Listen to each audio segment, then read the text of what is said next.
Assalamualaikum warahmatullahi wabarakatuh. Perkenalkan, nama saya Nordiana, mahasiswa dari Universitas Nahdlatul Ulama Kalimantan Selatan, jurusan akuntansi. Di sini kami akan mempresentasikan materi tentang pasar persaingan sempurna yang akan dibawakan oleh saya sendiri, Bening Helmalia Putri Ayu, Saidah, dan Sakdia. Pengertian pasar persaingan sempurna. Pasar persaingan sempurna adalah bentuk interaksi antara permintaan dan penawaran yang ditandai oleh jumlah produsen dan konsumen yang sangat banyak. Namun, produk yang dijual sama atau homogen. Selain itu, pasar persaingan sempurna juga merupakan pasar di mana penjual dan pembeli tidak dapat mempengaruhi harga, sehingga harga di pasar benar-benar merupakan hasil dari kesepakatan dan interaksi antara penawaran dan permintaan. Contohnya yaitu pasar saham dan obligasi, pasar komoditi dasar seperti perak dan emas, pasar mata uang asing, dan pasar sebagian besar produk pertanian seperti gandum, jagung, dan ternak. Ciri-ciri pasar persaingan sempurna yaitu: 1. Perusahaan adalah penerima harga. Pengusaha harus menyesuaikan diri dengan harga pasar yang telah ada, sehingga kurva demand elastis sempurna, atau berapapun produksinya, harga pasar tidak berubah. Yang kedua, komoditi yang diperjualbelikan homogen atau serupa. Yang ketiga, jumlah penjual dan pembeli sangat banyak. Yang keempat, setiap perusahaan bebas keluar masuk dalam industri atau perdagangan, bebas menutup dan membuka usahanya. Yang kelima, semua unit ekonomi mempunyai pengetahuan yang sempurna mengenai harga. Dan yang terakhir, terdapat mobilitas sumber-sumber daya dalam aktivitas ekonomi sesuai prinsip-prinsip ekonomi. Baiklah, materi selanjutnya akan disampaikan oleh Bening Helmalia Putri Ayu. Baik, saya akan melanjutkan presentasi dari saudari Nordiana. Di sini saya akan mempresentasikan tentang kelebihan dan kekurangan dari pasar persaingan sempurna. Antara lain sebagai berikut. Poin pertama, kelebihan dari pasar persaingan sempurna. 1. Peluang eksploitasi konsumen cukup rendah dalam persaingan sempurna. Maksudnya, karena penjual di pasar ini tidak memiliki harga monopoli atau penguasaan pasar, mereka tidak memiliki pengaruh apapun terhadap harga produk. Mereka juga tidak dapat membebani konsumen lebih tinggi dari harga normal. Kedua, pasar persaingan sempurna dianggap berorientasi pada konsumen. Ketiga, di struktur pasar sangat sedikit bahkan tidak ada biaya iklan karena produknya homogen. Maksud dari produk homogen adalah dapat menjadi pengganti yang sempurna terhadap barang yang diproduksi oleh perusahaan lain dalam semua aspek, sehingga produk akan terkesan identik sama atau tidak bisa dibedakan. Sekalipun membeli di satu perusahaan, kemungkinan besar kualitas dan kuantitasnya akan sama persis dengan apa yang dijual di tempat lainnya.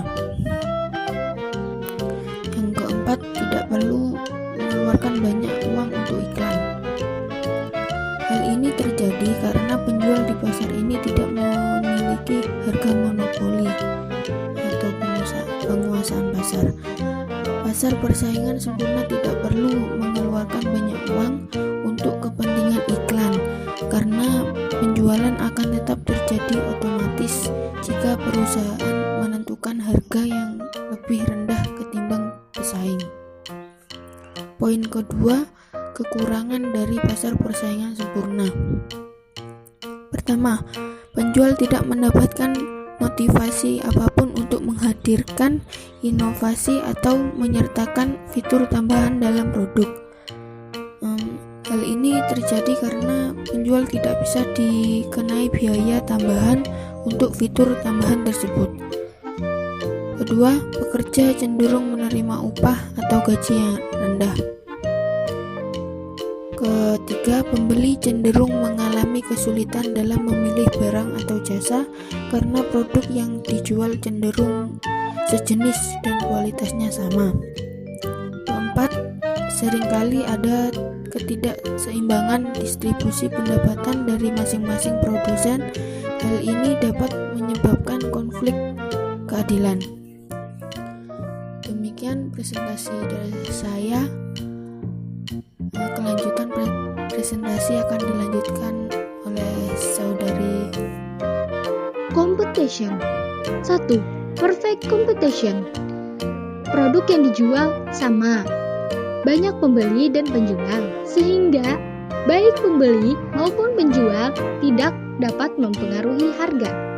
Pembeli dan penjual bersifat price takers, sebagai pengambil atau pengikut harga, yang menyebabkan harga di pasar ini menjadi harga tetap terlepas dari jumlah barang yang dijual karena mekanisme pasar yang menentukan harga melalui interaksi antara permintaan dan penawaran di masyarakat.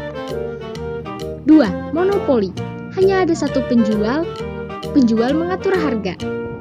3. Oligopoli. Terdapat sedikit penjual. Tidak selalu melakukan kompetisi yang agrarian monopolistik. 4. Competition. Terdapat beberapa penjual. Produk yang dijual cukup terdiferensiasi. Masing-masing penjual dapat menetapkan harga bagi produknya. Dari kurva tersebut, tampak bahwa beberapa jumlah kurva yang ditawarkan semuanya akan laku dengan harga yang tidak berubah, yakni sebesar OB. Akan terjadi bila pembeli dan penjual bertindak secara bersama-sama, maka mereka akan mampu mempengaruhi harga pasar. Contohnya, bila pembeli secara bersama-sama hanya bersedia membeli dengan harga rendah, maka penjual terpaksa menjual dengan harga rendah. Akan tetapi, akibatnya pembeli akan kesulitan mencari barang atau jasa yang diperlukannya karena hanya sedikit penjual yang mau menawarkan barang atau jasanya dengan harga serendah itu.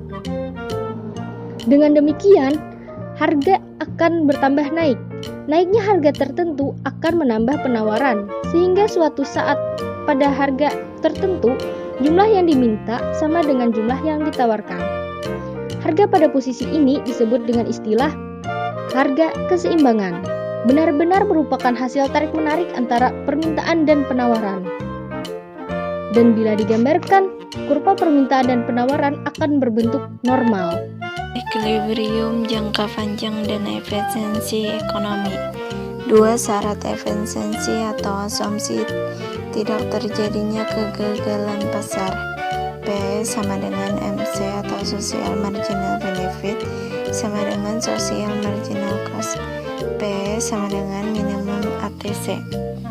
Dokumentasi dari pasar persaingan sempurna. Pertama, penjual beras.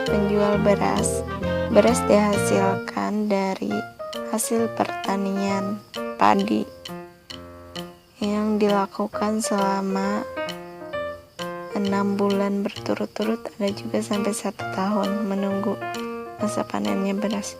2. Yaitu penjual sendal dari proses karet, terbuat dari karet ya.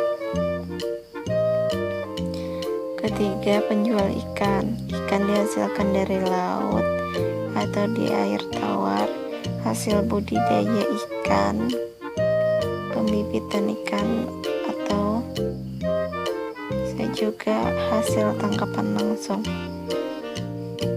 Yang keempat yaitu penjual pakaian biasanya terbuat dari benang, setelah itu menjadi kain, setelah itu dijahit oleh tukang jahit, jadilah pakaian.